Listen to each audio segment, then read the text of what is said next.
Assalamualaikum warahmatullahi wabarakatuh. Perkenalkan, nama saya Michael Novanto Hanafi. Di sini saya akan menjelaskan tentang penata laksanaan shock hipovolemik.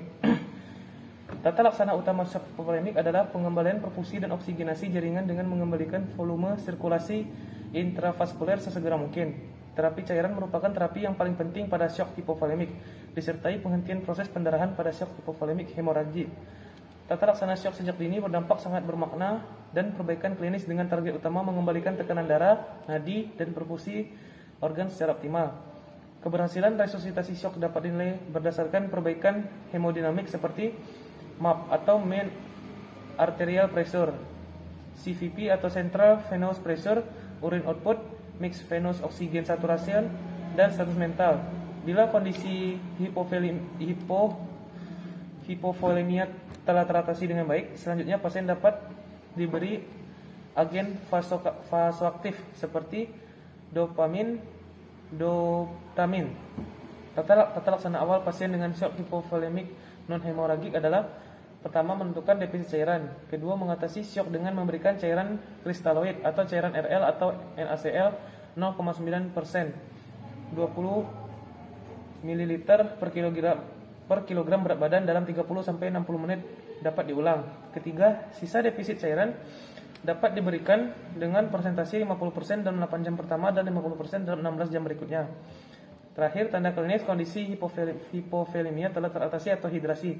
Apabila produksi urin 0,5 sampai 1 ml kilogram berat badan per jam. Pada pasien dengan luka bakar luas dapat dilakukan resusitasi cairan dengan Parkland formula sebagai pengganti volume cairan dalam 24 jam pertama pasca kejadian. Cairan infus isotonic balanceful electrolyte solution.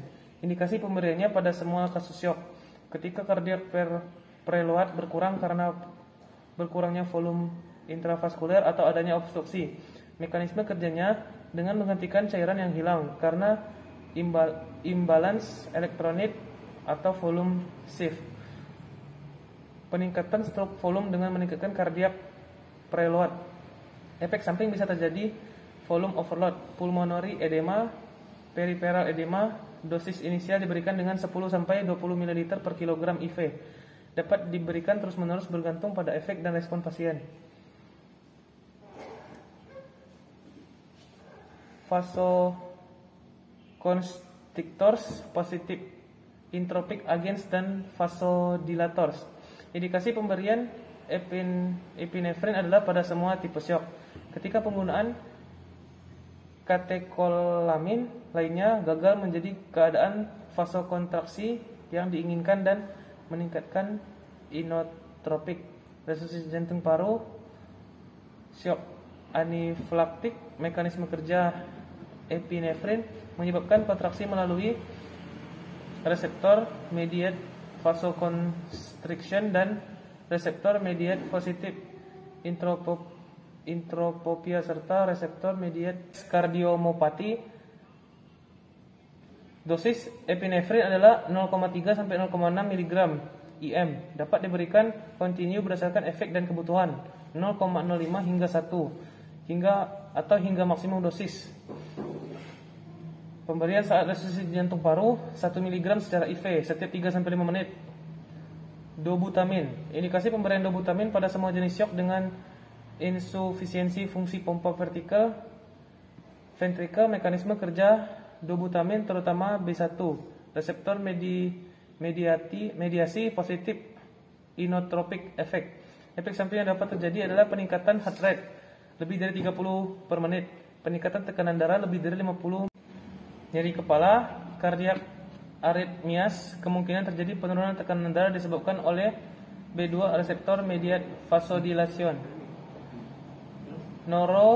Norepinephrine. Indikasi norepinephrine diberikan pada semua jenis shock dengan penurunan resistensi perifer. Mekanisme kerja terutama reseptor mediasi vasoconstriction, low positive inotropic effect. Efek samping yang mungkin terjadi adalah iskemia perifer, peningkatan tekanan darah, refleks bradikardi, dan kardiak aritmias. Baiklah, mungkin itu saja yang bisa saya jelaskan tentang penata laksanaan shock hypovolemic. Kurang lebihnya saya mohon maaf. Assalamualaikum warahmatullahi wabarakatuh.